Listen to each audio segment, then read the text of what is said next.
Olá pessoal, estamos começando mais um SaúdeCast, o podcast da revista Saúde Press, que assim como a revista traz para vocês aqui o melhor conteúdo na área de saúde, qualidade de vida e bem-estar. Estou aqui mais uma vez trazendo a última edição da revista Saúde Press. Aqui na capa nós temos a nova unidade do Laboratório Plínio Bacelar, um grande parceiro nosso. E como de praxe, né, a gente inicia o nosso programa fazendo os agradecimentos especiais aos nossos patrocinadores, os nossos apoiadores, pessoas e profissionais e empresas que acreditam nesse projeto. E eu começo agradecendo a RadMed Diagnóstico por Imagem, mandando um grande abraço para o Dr. Carlos Márcio, que é um grande parceiro da revista, desde o número 1 da revista, há mais de 25 anos acompanhando a gente, também desde o número 1 do SaúdeCast. A SGA Toyota Campus, através da nossa querida Lorena Alves, que também é uma pessoa que abraçou a causa conosco, através da empresa. A Devon Churrascaria e Pizzaria, mandar um abraço pro meu amigo Carlos Júnior, tá devendo a visita aqui de novo no estúdio, hein, amigo? Estamos esperando você, hein? A Padaria e Conveniência Aliança, na pessoa do Sr. Antônio Marins. A Alfa Vintage, também através do Alan Azevedo. A Gráfica do Jockey, do nosso querido e nosso grande amigo Rodrigo Xerene. E a TV Goitacá, que disponibiliza esse espaço além do nosso canal no YouTube para que a gente possa ir até a sua casa. E aqui embaixo na nossa tela vocês estão vendo aí as plataformas de streaming e dos canais onde você pode encontrar a TV Goitacá. Fica ligado que durante a programação vem aparecendo a nossa agenda de quando serão exibidos os programas, as reprises. Acompanhe a programação da TV Goitacá que você vai ficar sabendo direitinho, além das nossas redes sociais, né? Bom, o nosso programa, para variar, recebe profissionais assim de altíssimo gabarito e hoje não poderia ser diferente, né? Hoje eu estou recebendo aqui uma médica que é extremamente reconhecida e notada como uma excelente profissional na nossa cidade. É a doutora Débora de Andrade Casarça, que é médica formada pela Faculdade de Medicina de Campos, especializada em geriatria e gerontologia pela Universidade Estadual do Rio de Janeiro. Hoje atua também, além de tudo, como diretora técnica da clínica Débora Casarça e do Instituto DC 60+, Centro Avançado de Memória, e é diretora do Departamento Médico na Prefeitura Municipal de Campos do Goytacazes. Eu vou pedir aqui a nossa produção para colocar aqui embaixo os perfis que eu vou passar aqui agora. O perfil da doutora Débora no Instagram é @Débora, o Débora com H no final, Casarça, Casarsa, e do instituto do qual ela é a diretora hoje, que também leva o nome dela, que é o @Instituto Débora Casarça. A doutora Débora faz seus atendimentos na própria clínica Débora Casarça, que fica no edifício Platinum, aqui na região da Pilinca, na sala 101, no centro da cidade. Apresentações feitas, formalidades feitas. Doutora Débora, muito obrigado pela sua presença. Obrigado pela honra de te receber aqui e a gente poder falar de um assunto tão sensível para tantas famílias, para tantas pessoas, né? Afinal de contas, geriatria é um caminho que todos nós algum dia vamos ter que encontrar, né? Se Pelo Deus menos a gente quiser, quer. Né? Seja bem-vinda. Muito obrigada. Tá? E eu vou começar já com uma perguntinha bem delicada, né? A gente muitas vezes quando esquece alguma coisa, o nome de uma pessoa, um compromisso, a gente costuma brincar assim, tô ficando velho, é a idade, né? Ou seja, o esquecimento, ele faz um pouquinho, sim, parte do envelhecimento, né? Do processo de envelhecimento. Isso é natural, acho que para todos nós isso já é sabido. Mas até que ponto esquecer as coisas cotidianas acaba se tornando assim, passa da normalidade, e quando é que a gente começa a ter a necessidade de um olhar mais preocupado, começar a olhar com mais preocupação para esse tipo de esquecimento? Perfeito. Então, na realidade, as pessoas se queixam, né, ainda mais num mundo moderno, com uma quantidade de informação enorme.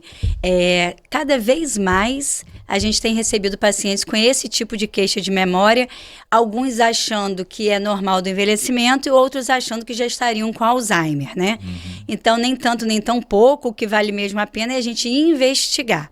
Na realidade, o esquecimento que interfere na rotina de vida diária dessas pessoas, de fato, esteja interferindo, atrapalhando ela executar ou ela ser funcional, é que a gente deve ter uma atenção maior. O esquecimento, onde que eu deixei minha bolsa, daqui a pouco eu lembro, esqueci o telefone de fulano, e olhei para ele, lembro dele, mas não consigo lembrar o nome dele. E depois, tudo isso a gente consegue lembrar depois de um tempo, é óbvio que isso daí não tem problema nenhum, que com essa vida moderna exigindo da gente como tem exigido, é normal que a gente acabe atropelando os pensamentos e, claro, a memória. Mas aquele paciente que de fato percebe que esse esquecimento, esse déficit de memória, não vem só acompanhado do problema da memória, mas sim de outras habilidades cognitivas, como seu nível atencional mudou, então sua atenção está diferente, sua habilidade para as funções executivas, capacidade de planejamento e organização. Doutora, eu pagava todas as contas, tudo certinho no banco, estou esquecendo de pagar, estou pagando 2 vezes, a gente já deve começar a tentar entender o que pode estar acontecendo. Também eu consigo ir à rua e ir nos locais que já conheço. Chega um certo momento que de vez em quando eu paro e vejo aonde que eu estou mesmo. Ah, não, mas depois eu lembrei onde eu estava. Então essa alteração visoespacial também muito importante. Começa leve, branda, te gerando uma certa insegurança. Eu diria que a grande atenção que eu tenho quando o paciente diz para mim que está inseguro.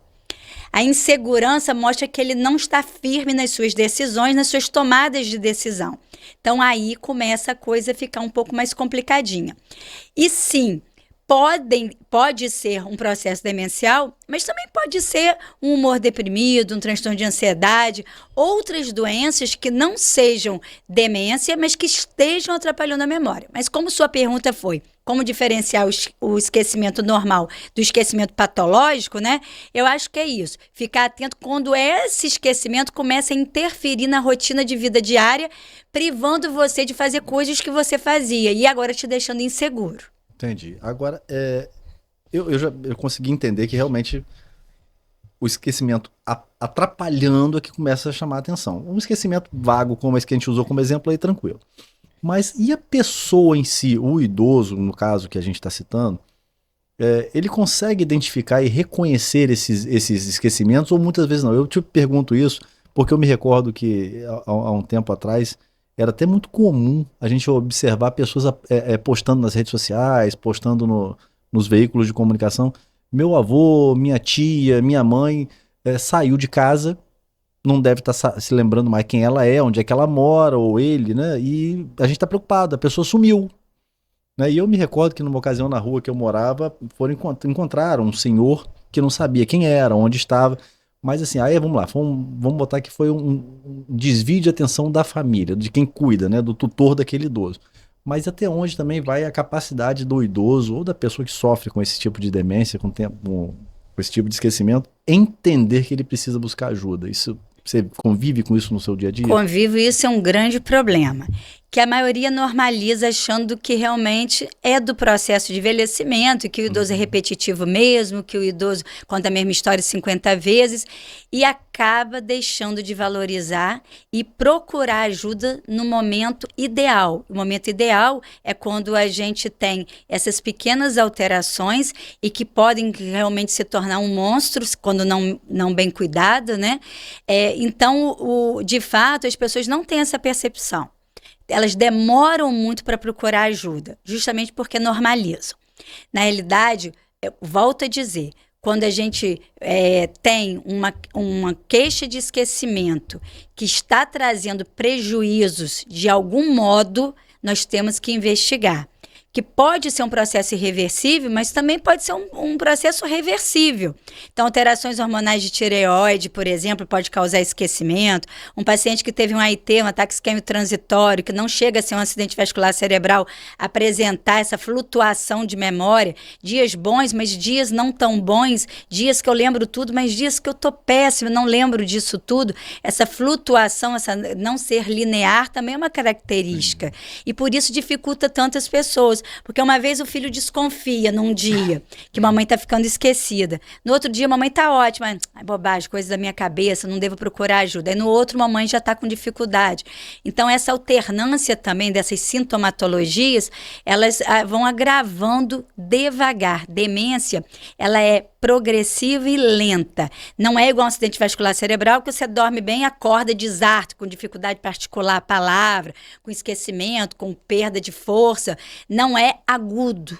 Demência é lenta e progressiva. Por isso é tão difícil a gente ter a percepção do que realmente é patológico e do que realmente é só normal do envelhecimento. Uma linha bem tênue, né? Muito. Agora, essa questão de afetar as atividades cognitivas da pessoa, isso implica também nas atividades... vamos colocar esse... Eu vou usar esse termo, desculpa se eu estiver sendo...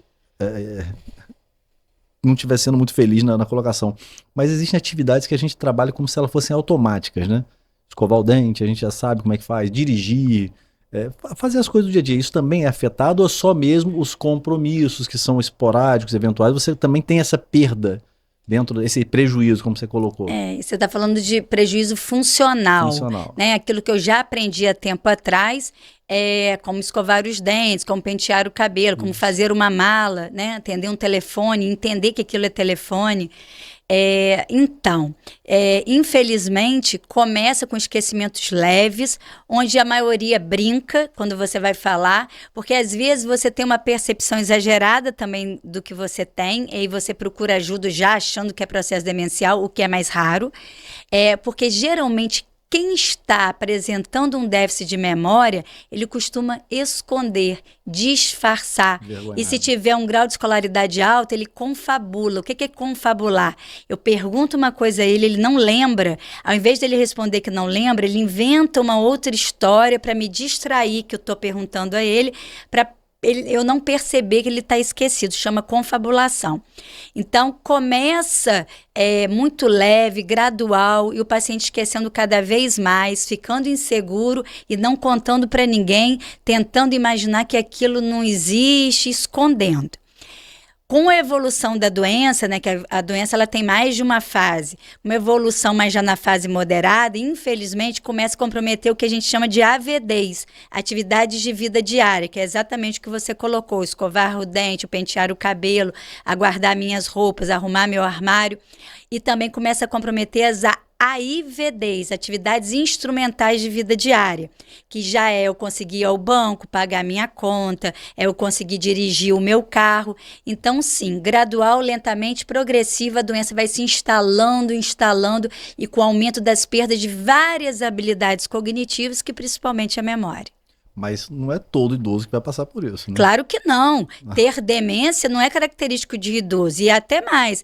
Hoje a gente tem, infelizmente, as demências pré-senis. Eu tenho, no meu decorrer de 25 anos de profissão, 7 pacientes pré-senis com demência. Então, não é o mais comum, mas acontece, né? 54, 55 anos, muito novo.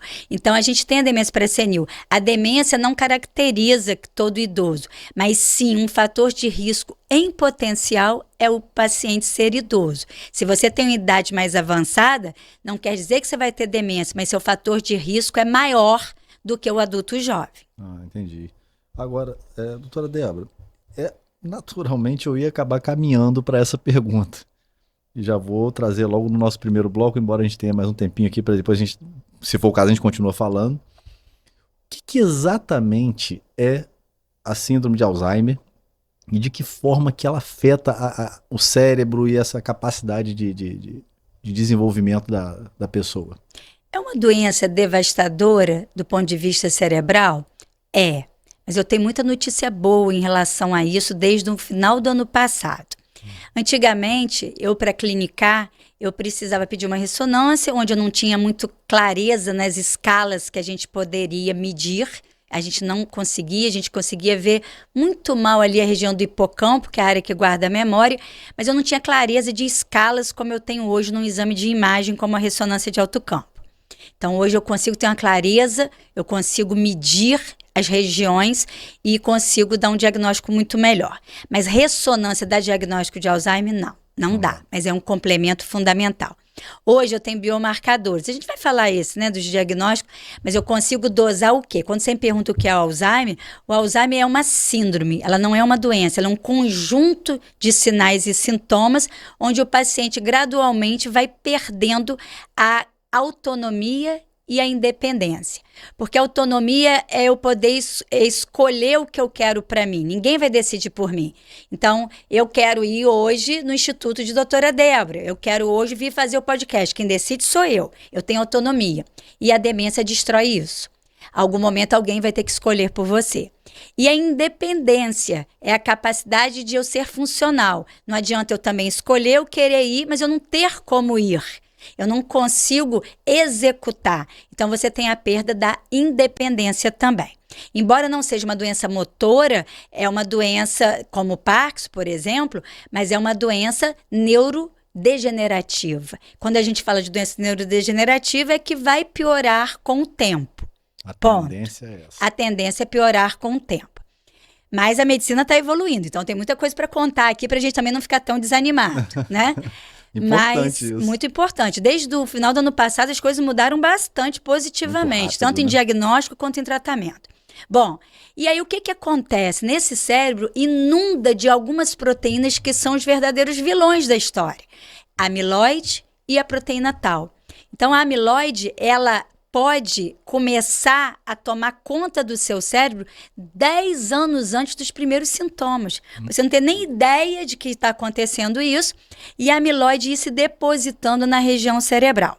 Agora, com os biomarcadores, a gente consegue enxergar isso bem melhor, né? A gente não tinha condição. Eu até me pergunto como que eu tratava, como que eu diagnosticava, porque com esse arsenal virou uma outra realidade.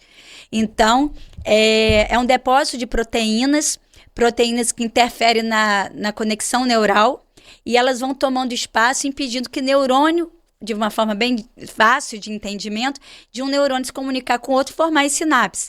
Então, a gente tem esse embrolho aí de proteínas depositadas, tanto a amiloide quanto a proteína tau, sendo devastadoras nessa região cerebral, causando todos os danos neuronais aí que a gente sabe. E isso vai acontecendo lentamente, progressivamente, causando um caos na nossa independência. Meu Deus, olha, tem muita coisa para te perguntar. É. Muita coisa. Doutora Débora, eu vou pedir para a gente fazer um pequeno intervalo. Vamos encerrar esse primeiro bloco nosso, mas a gente vai voltar com bastante coisa para a gente tirar dúvida aí. Se prepara que não vou te aliviar hoje, não. Vamos.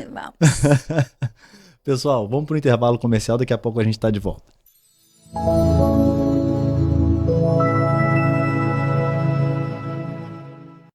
A RadMed, mais uma vez, é pioneira e já realiza a ressonância magnética multiparamétrica de próstata, o que há de mais moderno em exames de próstata. Exame não invasivo, rápido e confortável, a técnica mais avançada e eficaz de detectar e avaliar o câncer ou qualquer outro problema na próstata, assim como indicar o tratamento mais adequado. RadMed, sempre à frente. Na hora de comprar um seminovo, todo mundo deseja qualidade e confiança, não é mesmo? E aqui na SGA Toyota você encontra os melhores seminovos, com garantia, procedência e qualidade.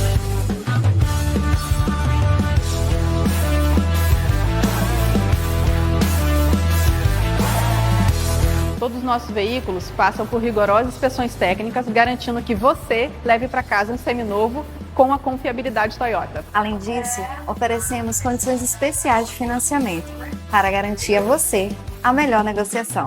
Venha hoje mesmo até uma de nossas lojas para conhecer de perto todas as opções de seminovos que temos para você. Estamos te esperando.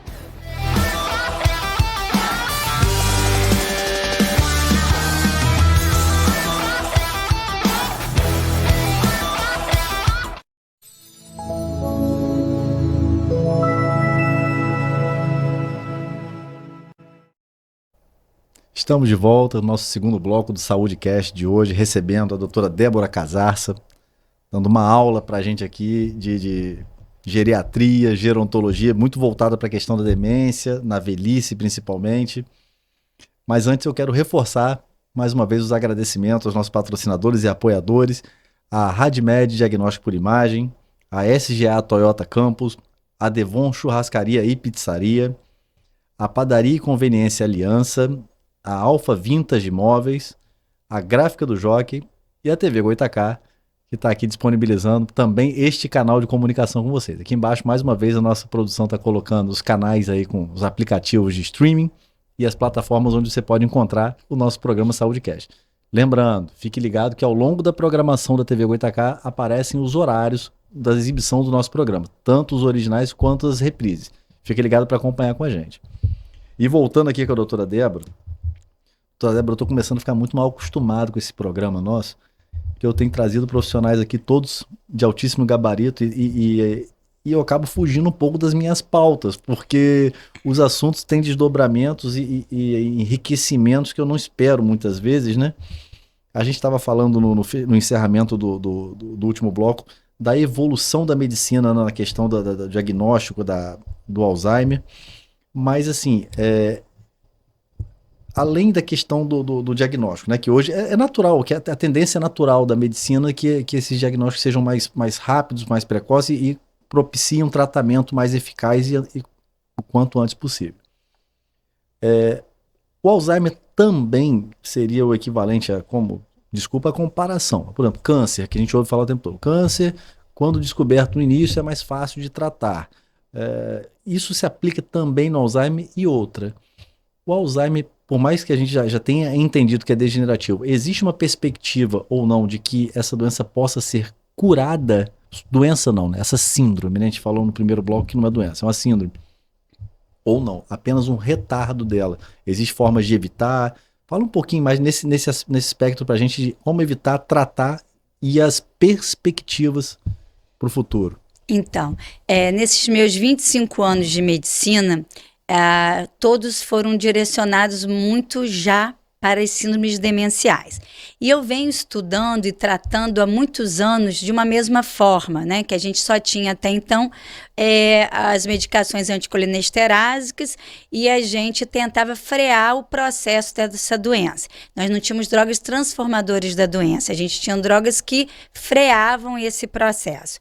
E a doença de Alzheimer, que é uma síndrome demencial, e vale a pena também dizer que não existe só essa síndrome demencial. A demência a demência de Alzheimer é um tipo de demência, mas nós temos a demência vascular, a gente tem a demência mista, a demência de corpos de Levy, então a gente tem outros processos demenciais. Mas falando de Alzheimer, a gente realmente teve um avanço grande no diagnóstico agora. Eu digo agora mesmo, isso coisa de ano passado, a gente começou a ter disponibilizado os biomarcadores no líquor, que é um exame onde a gente faz uma punção na coluna, líquidozinho, e a gente vai estudar se essas proteínas estão invadindo ou não o cérebro do nosso paciente, e através da proteína tal, da amiloide e de todo esse processo, a gente consegue entender como está de fato o cérebro desse paciente, conseguindo diagnosticar precocemente de uma forma mais exata, digamos assim.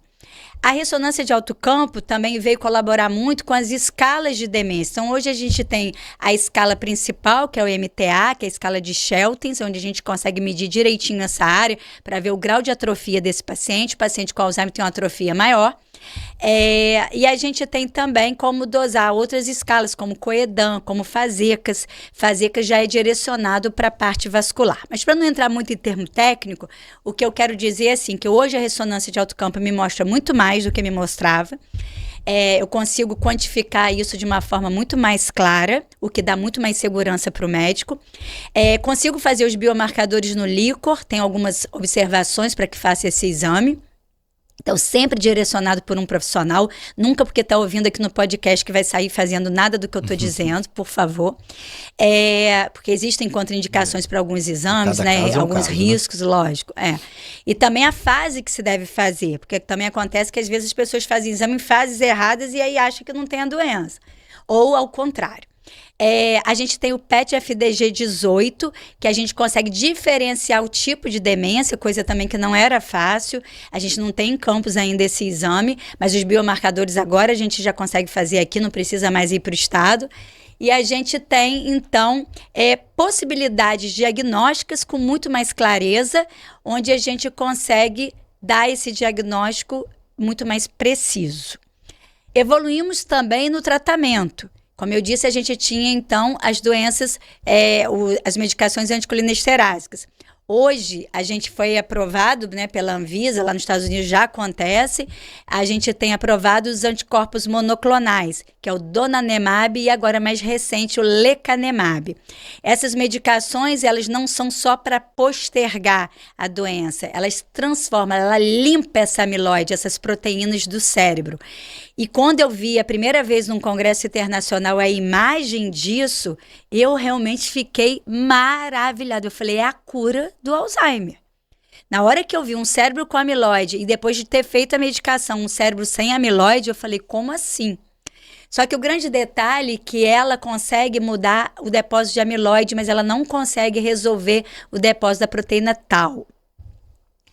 E aí a gente realmente não tem a cura, mas a gente... Do tempo que eu vim, de 25 anos, estudando isso e ver essa possibilidade no momento, é realmente animador.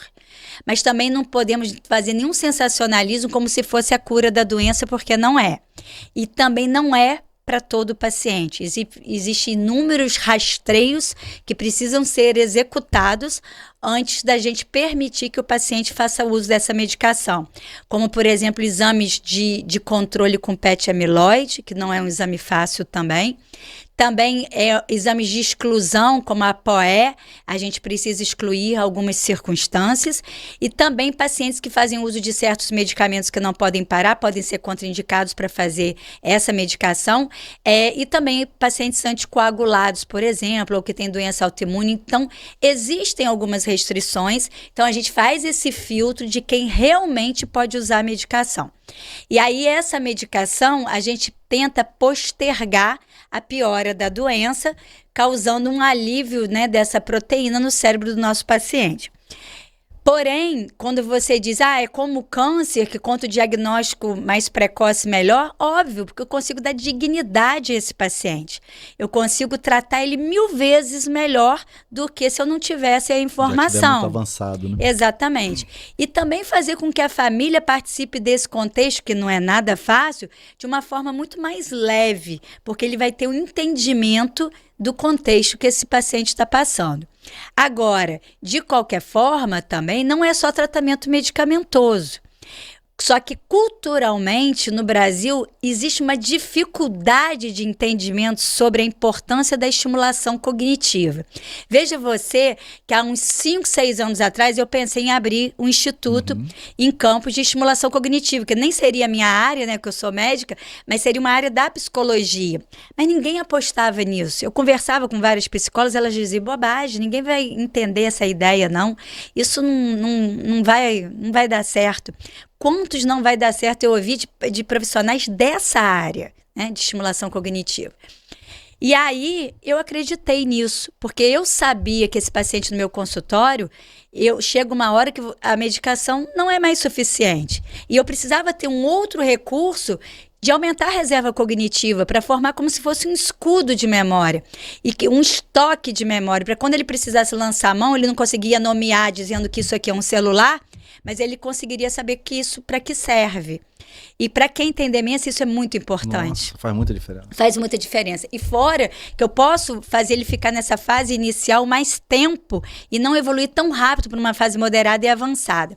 Só que eu não sei que existe, está melhorando bastante. Nós já temos o Instituto há 4 anos, eu acreditei. E continuo acreditando que realmente, concomitante ao uso terapêutico farmacológico das medicações, a estimulação cognitiva é tão quanto importante.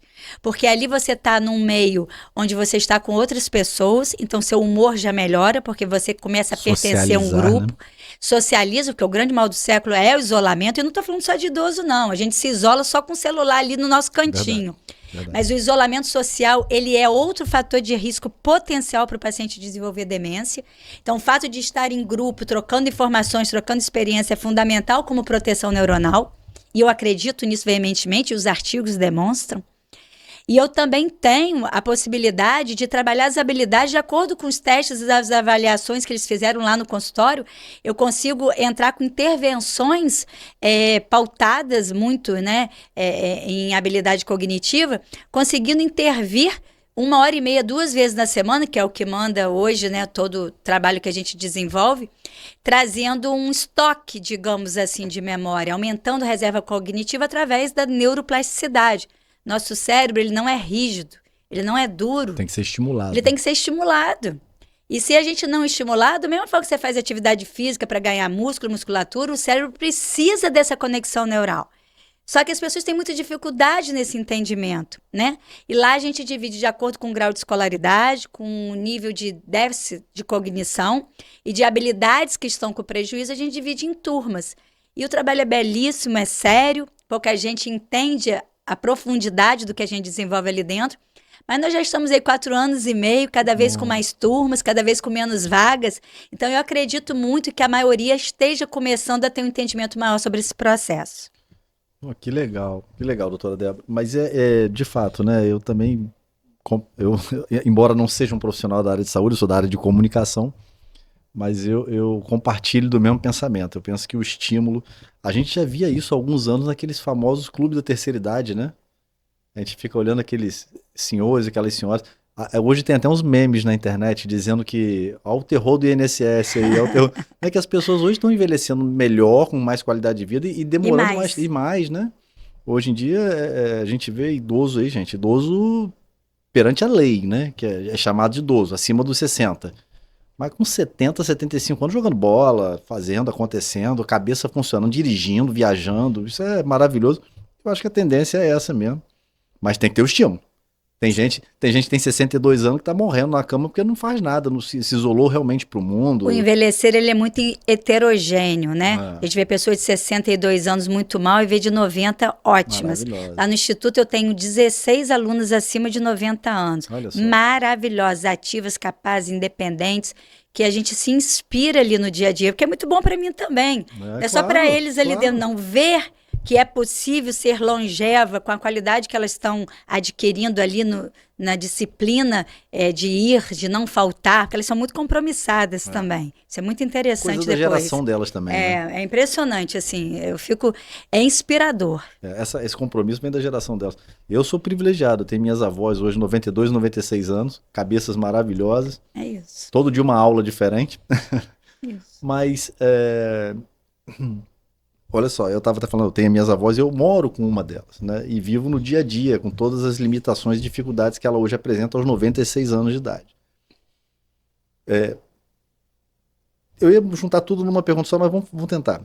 O Alzheimer, ele tem características hereditárias ou não? E outra, qual que é o papel hoje do cuidador ou da pessoa que cuida? Pode ser não necessariamente um cuidador, mas um parente que cuida da pessoa idosa.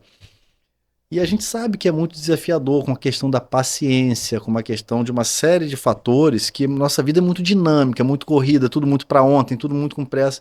E o idoso, naturalmente, tem um processo um pouco mais devagar de conduzir sua vida.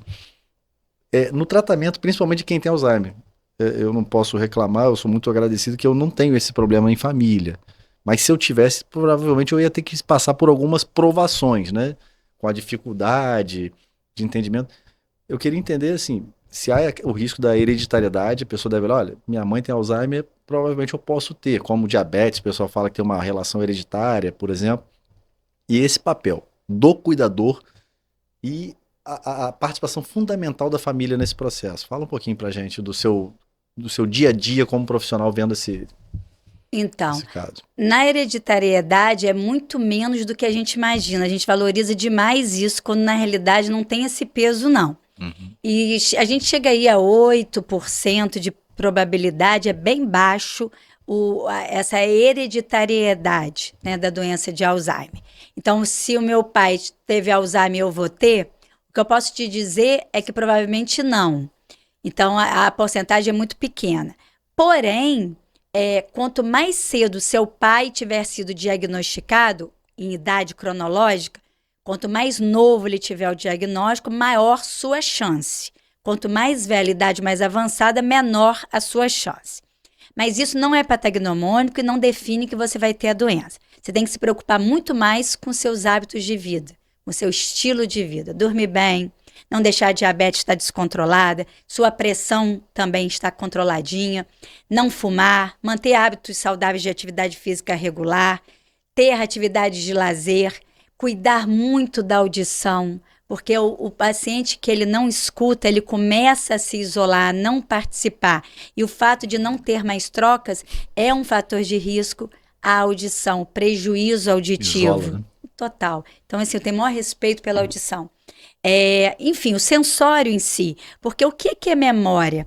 Memória é aquilo que vem do que eu sinto, palpando, cheirando, vendo, ouvindo. É isso que vai trazer a memória, que eu vou, então, absorver para poder evocar, para eu poder lembrar. Então, eu dou muita atenção aos sensórios, tem que cuidar da visão, da audição, do tato, tudo isso, do olfato, é muito importante. Então, falam de hereditariedade, não é esse bicho de 7 cabeças, não. Mas o estilo de vida é. Então, as pessoas gostam muito de respostas exatas nesse sentido, mas quando a gente fala de medicina de estilo de vida, todo mundo tem uma preguicinha em manter o bom estilo de vida. Melhorou muito, né? Nós estamos numa geração muito saudável, acordando cedo, saindo menos à noite, cuidando mais da saúde, academias lotadas, abrindo uma atrás da outra. Eu fico feliz. Acho que o caminho é por aí mesmo. E a outra pergunta sua foi o papel do cuidador e da família nesse contexto. Sim. O papel do cuidador é fundamental, mas é exaustivo, é cansativo, é esgotante quando mal planejado, quando mal orientado. Mas ter uma rede de apoio faz toda a diferença, não só no Alzheimer, quanto doenças, né, depressivas, ansiosas. Essa rede de apoio é muito importante. Mas eu costumo dizer para o cuidador que ele nunca pode aceitar a transferência da doença. Quem tem doença é o paciente. Você cuida e vai fazer o melhor dentro do que você pode. Isso estou falando de cuidador familiar e o cuidador contratado também, né? Que há uma diferença entre o cuidador que é família e o cuidador que é contratado para cuidar.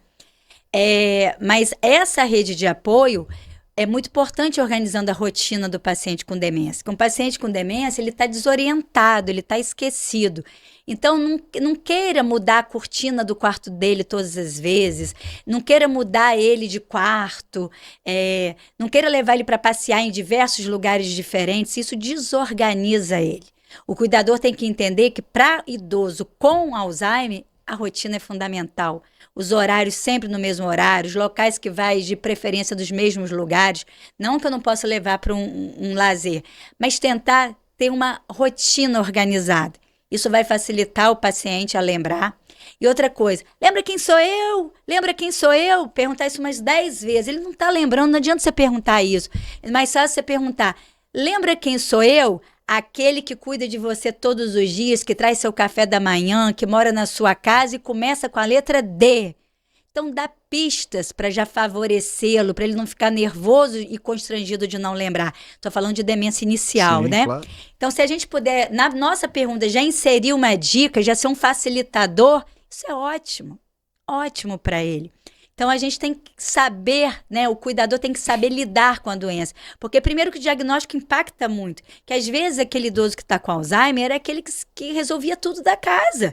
E que é o esteio da família. E, de repente, a gente vê essa pessoa vulnerável, precisando de ajuda. Né? Totalmente dependente. Então, é impactante o diagnóstico. Então, a gente tem que cuidar. Eu costumo dizer no consultório, deveria marcar uma consulta para o paciente e uma consulta para o cuidador. Esse cuidador, ele precisa ser tratado, mas ele também tem dificuldade de entender isso, né? Até porque ele é muito ocupado, isso é um problema lá no instituto. Ah, mas quem vai levar e quem vai buscar? Problema de logística, né? Mas lembra quantas vezes a gente pequenininho, nosso pai, nossa mãe levava para a escola, buscava, esperava, levava para o inglês, levava... E você não pode tirar 1h30, 2 vezes na semana para você levar e buscar, ou então criar meios desse idoso chegar? Então, precisamos de mais boa vontade, de um entendimento melhor, de um reconhecimento do que eles fizeram por nós, que agora ele está precisando da gente, né? São 2 vezes na semana, 1h30, então a gente tem como se organizar. E lá dentro também a gente descobre alguém que mora na mesma rua, no mesmo bairro, tem umas que já pegam Uber juntas, já voltam, enfim. Então, o cuidador, ele tem um estresse muito grande, isso tem que se cuidar, porque uma coisa eu ouvi na consulta médica, a pessoa repetindo uma coisa 15 vezes. Outra coisa é repetir o dia inteiro. Quero ir embora para minha casa, quero ir embora para minha casa. Me leva para minha casa, já arrumei minha mala. E arruma mesmo. Eles arrumam a mala de madrugada e falam, vamos para minha casa. Estando dentro da própria casa. Verdade. Então, é muito triste, é esgotante. e a gente tem que saber como lidar isso, porque o paciente que tem Alzheimer, ele não tem só o esquecimento, ele tem alterações comportamentais. Então ele pode ter agressividade, irritabilidade, ou então ficar até amoroso demais, o tempo inteiro abraçando, beijando demais, o que também não é interessante. Ele pode ter delírio, alucinação, ouvir coisas que não existem, ver pessoas que já se foram, causar um tumulto noturno, piora do sono, e aí você que cuida também não dorme, né? Como que é isso? Então não é uma doença fácil, não tem romantização a respeito da doença de Alzheimer, é uma doença que precisa de enfrentamento, planejamento, organização, profissionais sérios, com uma equipe interdisciplinar cuidando, com fono, com físico, com médico, muita clareza. Não caiam nessas suplementações de vitaminas que vão resolver o Alzheimer. Infelizmente eu tenho pacientes que vão para algumas clínicas onde eles retiram os medicamentos que realmente freiam para fazer suplementação como se fosse a solução do problema. Não é a solução do problema. O paciente que tem o déficit dessas vitaminas, ele vai suplementar e não vai mudar esse quadro do processo demencial quando já se tem um diagnóstico. É claro que a reposição é importante para a gente ter qualidade clínica, mas não é isso que vai curar ninguém da doença de Alzheimer. E a gente tem visto aí e tem nos preocupado muito essa relação, né? Porque existe um convencimento, costumo dizer, quem fala muito bem convence qualquer parede, né? Só que nós somos pessoas inteligentes, não esqueçam de usar a inteligência de vocês, a autocrítica, né? Naquela coisa de mexe muito com sua dor. Olha, mas é uma doença irreversível, você fazer isso é muito importante. Cuidado quando eles querem tocar muito a sua dor e você começar a ficar realmente num desespero e topar qualquer negócio para cuidar da sua saúde e dos seus. Tá certo, nossa senhora. Que aula boa. Doutora Débora, eu vou fazer mais um intervalozinho comercial, daqui a pouco a gente volta. Pessoal, daqui a pouquinho a gente tá de volta aí.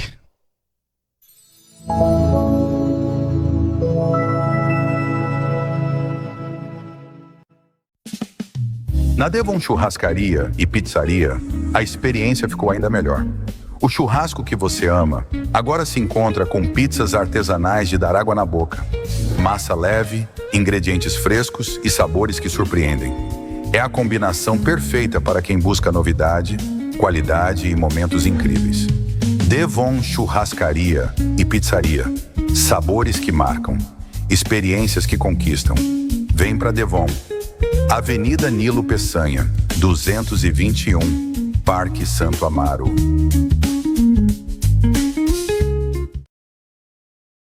A RadMed tem um compromisso com a vida.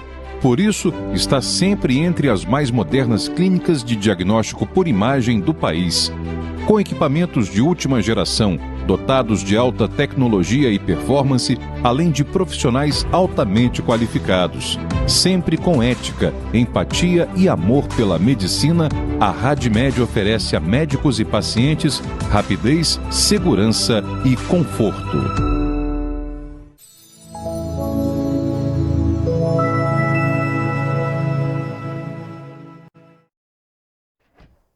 Bom, pessoal, estamos de volta para o nosso terceiro e último bloco, recebendo essa fera aqui, doutora Débora Casarça. Mas, mais uma vez, como de praxe, eu quero fazer os agradecimentos à RadMed, Diagnóstico por Imagem, a SGA Toyota Campus, a Devon Churrascaria e Pizzaria, a Padaria e Conveniência Aliança, a Alfa Vintage, Gráfica do Jockey e TV Goitacá. Está aqui embaixo para vocês aqui as plataformas e aplicativos de streaming para acessar a TV Goitacá. Esses são nossos apoiadores e patrocinadores, empresas e pessoas que acreditam nesse projeto da Saúde Press, que é transformar em SaúdeCast, trazendo o melhor conteúdo de saúde, qualidade de vida e bem-estar.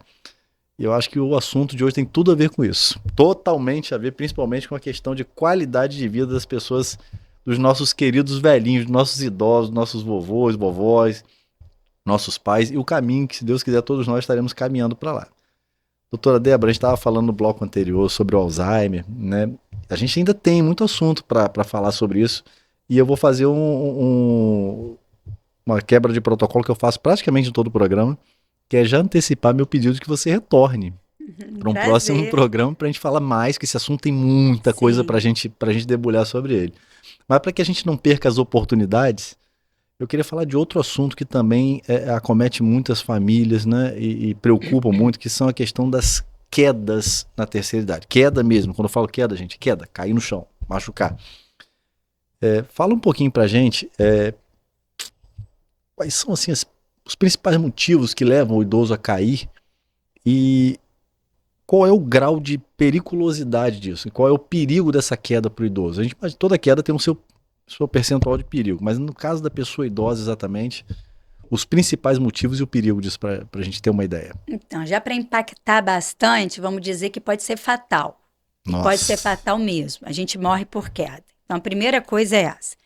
E aí, a gente precisa começar a levar mais a sério. Tanto os fatores intrínsecos, de dentro para fora, quanto que são as doenças, né? Que aí não tem como a gente adivinhar. E os fatores extrínsecos, que aí sim você pode atuar. E se você não atuar, você é o culpado da queda. Então, eu prefiro começar até pelos fatores extrínsecos mesmo, aquilo que você pode mudar na arquitetura da sua casa. Então, onde mais se cai, não sou eu que estou dizendo, né, são os artigos comprovando, é no banheiro. Então, a primeira coisa que eu tenho que ter atenção é chegar a casa hoje e olhar para dentro do meu banheiro. Eu tenho piso antiderrapante? Eu tenho alça de apoio dentro do box? Eu tenho um banquinho na quina do box, se couber, que nem é todo box que cabe, mas eu consigo botar um banquinho, porque se eu sentir mal, eu consigo apoiar na alça e sentar?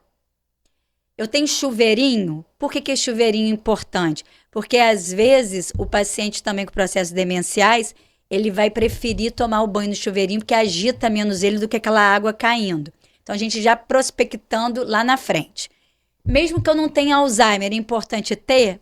Porque às vezes eu posso ir no local mais direcionado e ter um banho melhor para mim que estou mais longeva. A iluminação, importantíssimo. Então, piso antiderrapante, a iluminação, a alça de apoio, tudo isso que eu falei. Agora, o calçado é muito importante. Também jogar fora, desculpa, Havaianas, mas as sandálias de dedo têm que ser jogadas fora. Por quê? Porque não adianta eu ter uma sandália que pode sair do meu pé, porque ele não tem nenhum prendedorzinho atrás, ali no tornozelo. Eu preciso de uma sandália que me dê firmeza. A sandália havaiana, eu tenho pacientes que já rolaram à frente da sandália, já tive paciente que sai do pé a sandália. Então, a gente tem que ter de preferência aquela que tem o velcro que pega o tornozelo e o velcro que pega também a parte da frente. Fora que o velcro é fácil de tirar e colocar. Antigamente chamava de franciscana, né? Isso, perfeito. Hoje a gente chama de argentinos em búzios. Isso. Então, assim, e que tem solo antiderrapante, né? A gente tem hoje lojas se dedicando mesmo a isso. O próprio sapato ter solo antiderrapante. Então, tem que ter a alcinha do tornozelo. Não adianta só enfiar no pé. Isso é um perigo. Então, o sapato é muito importante. Então, como eu disse, o banheiro é onde mais se cai e a gente tem que estar atento a isso. E tirar tapetinhos de pano. Ah, mas vai sujar o pé. Não importa. Limpa. Tapete antiderrapante grudadinho no chão, se você não puder já tornar o seu piso antiderrapante.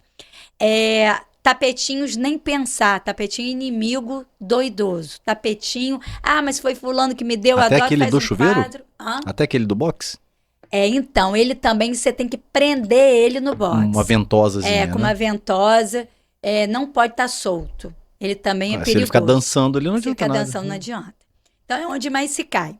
Agora, as calçadas, né? Infelizmente, a gente mora num país que não dá tanta atenção a essa área pública tão importante. Então, a gente precisa ter atenção com as calçadas, com os buracos, as raízes de árvore, aí corta a árvore, fica lá a raiz ali olhando para a gente não olha com atenção.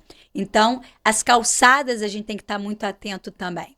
Dentro do quarto, é importante que eu consiga, antes de levantar da cama, alcançar o interruptor para ligar a luz. Mas eu já durmo com a luz ligada. Não é interessante, por causa da melatonina. Isso é um outro assunto quando a gente for conversar sobre sono. Então, é importante que o ambiente esteja escurinho. Mas para eu levantar, para eu ir ao banheiro, eu preciso alcançar esse interruptor antes, preciso estar com o sapato adequado, ou então até prefiro descalça, mas não colocar a sandália que só enfia no dedo. Então, a gente tem que ter essa atenção. Também tapetinho, tem muito idoso com mania de tapetinho ali na beirada da cama, ou urinol, para levantar e urinar. Então, ele não consegue, ele está com sono, ele urina fora do urinol, aí molha o chão, aí é ali que ele vai escorregar e cair. E onde mais se fratura é o fêmur. O maior osso do corpo humano está aqui na perna. Então, o idoso mais fratura é o fêmur. E o fêmur é fundamental para para que a gente consiga continuar independente, capaz e conseguir ter a mobilidade, né? Mas eu posso quebrar outras áreas também. Por isso a importância de ter sempre sua densitometria óssea em dia. A densidade óssea desse osso, eu tenho que ver se ele está igual um queijinho craquelado ou se ele realmente está robusto, né? Que a gente tem os osteoblastos que formam ossos e os osteoclastos que comem ossos. Com o processo de envelhecimento, a gente vai perdendo muita densidade do osso. Se a gente não fizer uma atividade física regular, não estiver ingerindo o nível de cálcio que precisa e nem se expondo ao sol para a vitamina D dentro dessa parte metabólica, a gente vai ter prejuízos e aumenta o risco de cair e quebrar. E quebrar significa ficar em cima de uma cama, e ficar em cima de uma cama pode gerar síndrome da imobilidade, esse idoso não levantar mais, deprimir, ter pneumonia, abrir úlceras de decúbito, que vocês conhecem como escara, e é uma bola de neve de problemas que vão acontecendo. Fora, se também não for anticoagulado porque está com síndrome de imobilidade, pode abrir um quadro de embolia e morrer, e muitos morrem assim, por embolia. Então, cair pode ser fatal. Nossa Senhora. Eu ia te perguntar sobre as medidas, mas você já pincelou tudo. Agora, assim, a osteoporose, a gente estava falando da densidade óssea, né? Da densidade óssea, né? Sim, que a gente tava densidade do osso. Não Que dói. Ah, mas eu não tenho dor. Mas osteoporose não dói, é uma doença silenciosa. É isso aí. Ela é chamada, a minha pergunta é essa, ela é chamada de doença silenciosa. Ela é a causadora das quedas ou ela pode ser um agravante das quedas? Muito bom, muito boa pergunta. Então, eu preciso cair para quebrar? Não. Eu posso ter uma osteoporose tão avançada, tão mal cuidada, que eu posso fraturar e depois cair. Isso é triste, né? Do jeito que a medicina evoluiu, do jeito que nós estamos capacitados para orientar vocês, ter um paciente que tem osteoporose porque foi mal cuidada... A ponto disso? A ponto de fraturar é triste. Uma fratura espontânea pela fraqueza dos ossos. Mas né? eu vou dizer a você como acontece, né? Infelizmente. Então, a gente tem que estar muito atento. Então, hoje a gente tem um diagnóstico precoce com a densitometria, não é um exame caro também, e é disponibilizado na rede pública também. A gente consegue medir ali os riscos de fratura e a gente consegue entrar com a medicação correta. Hoje a gente tem medicação que a gente pode fazer uma vez ao ano para osteoporose, medicação que a gente pode fazer uma vez ao mês, nem precisa fazer medicação diária. E fora, claro, a suplementação do cálcio, que é fundamental, que aí vai ser diária. Fora os hábitos de vida de atividade física, da exposição ao sol e também de estar ingerindo a quantidade de cálcio necessária para aquela patologia. Então, é uma doença que tem prevenção, que tem tratamento e que a gente consegue melhorar muito a qualidade desse idoso que vai ser longevo. Entendi. Com relação a essa questão da osteoporose, doutora Débora, a gente sabe que a suplementação do cálcio ali faz toda a diferença para prevenir o desenvolvimento da osteoporose. Mas eu já ouvi ao longo da minha vida, obviamente não ouvi de profissionais da área de saúde, por isso a pergunta, que a osteoporose ela tem uma incidência um pouco maior em mulheres do que em homens. E muito se dá pela perda de cálcio ao longo de uma vida de amamentação, de ciclos menstruais. Isso procede? Isso tem algum fundamento? Nós temos sim as mulheres com índice maior da doença, por esses motivos sim, mas lembrando que não é só isso. O tabagismo, os hábitos de vida voltam a bater nesse estilo de vida. O uso de corticoide. Depende de ser homem ou ser mulher. Depende de ser homem ou mulher. O uso de corticoide de forma crônica, isso é um outro problema. Às vezes o médico prescreve por um tempo determinado e quando a gente vai receber esse paciente, o paciente está tomando há 3 meses, há 3 anos a medicação que só tinha indicação para um mês. Então, o uso crônico de corticoide agora. Tem algumas doenças, graças a Deus, está mudando muito, principalmente em relação à doença autoimune, que realmente isso era preconizado, tinha que usar corticoide a longo prazo. Então, são pacientes que a gente tem que ter uma atenção redobrada com o risco de osteoporose, esses pacientes que usavam corticoide. Mas no mundo da doença autoimune também está mudando bastante com os imunobiológicos e a gente sabe que hoje cada vez menos é indicado o corticoide.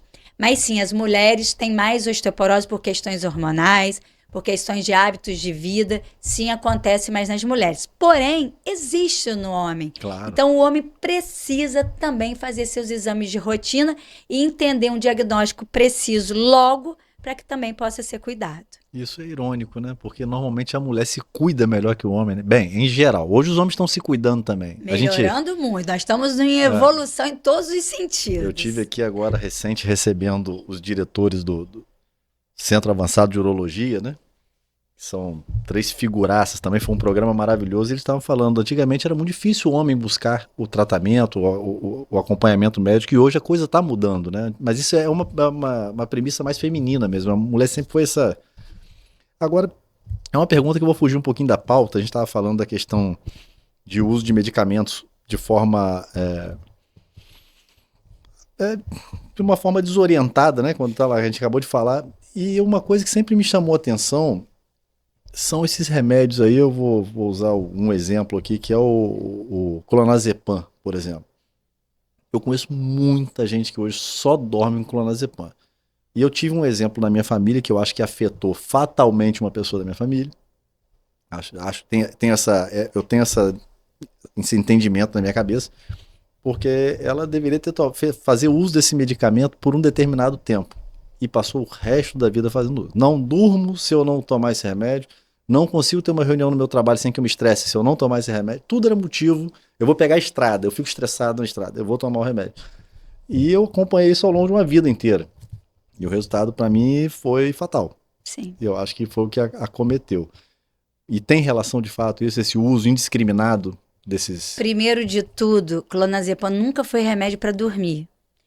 A geração anterior, lá atrás, sempre fez uso com esse objetivo. É o que eu percebo hoje dentro do meu consultório. Eu sou neta de médico, e que era psiquiatra, então ele era um grande prescritor, né? Dr. Romeu, meu querido avô, é o anjo da guarda.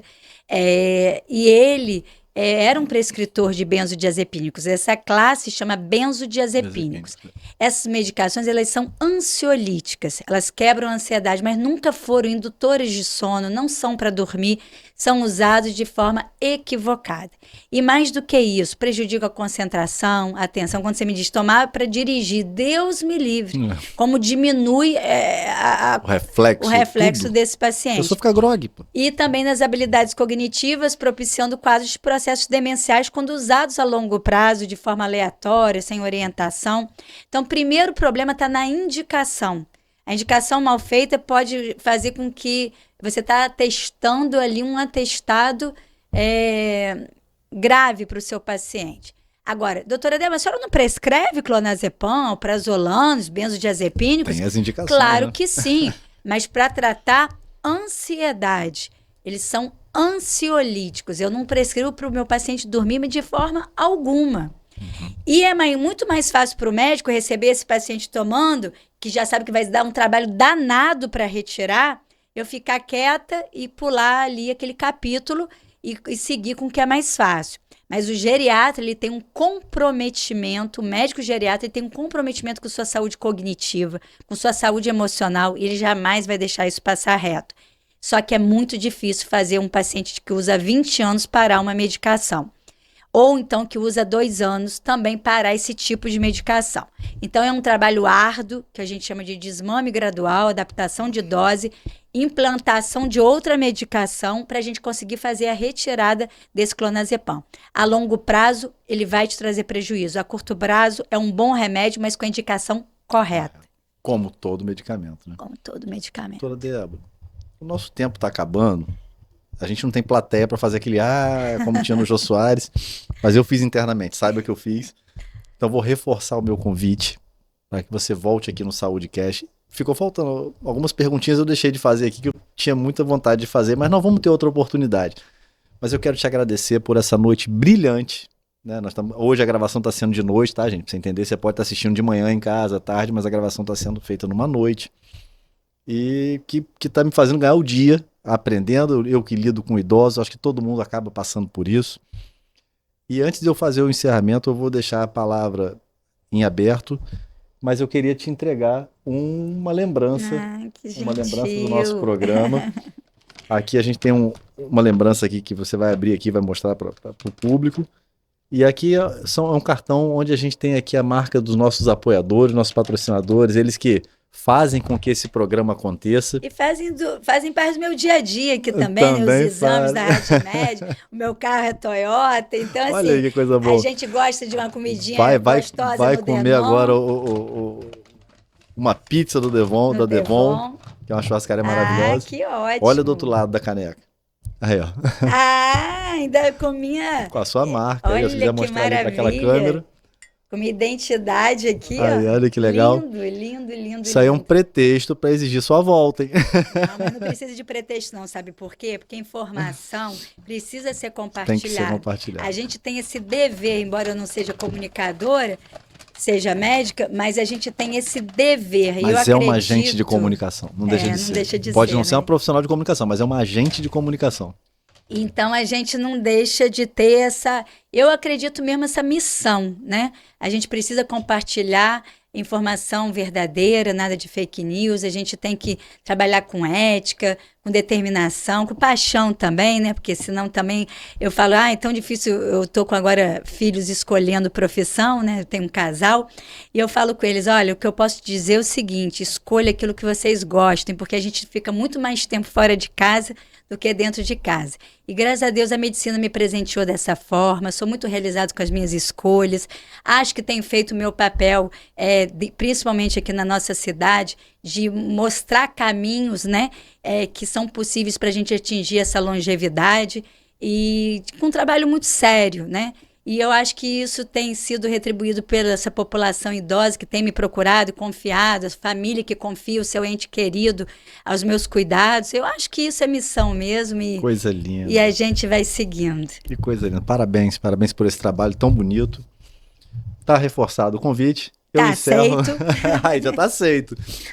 Eu encerro o nosso programa fazendo mais uma vez agradecimentos à RadMed Diagnóstico por Imagem, SGA, Toyota Campus, Devon Churrascaria e Pizzaria, Padaria e Conveniência Aliança, Alfa Vintage, Gráfica do Jockey e a TV Goitacá, que está disponibilizando esse espaço aqui para vocês.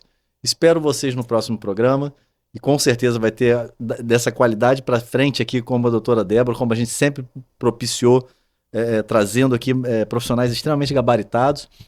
Eu me despeço, agradeço mais uma vez, doutora Débora, e aguardo vocês no próximo programa. Um grande abraço a todos e até lá.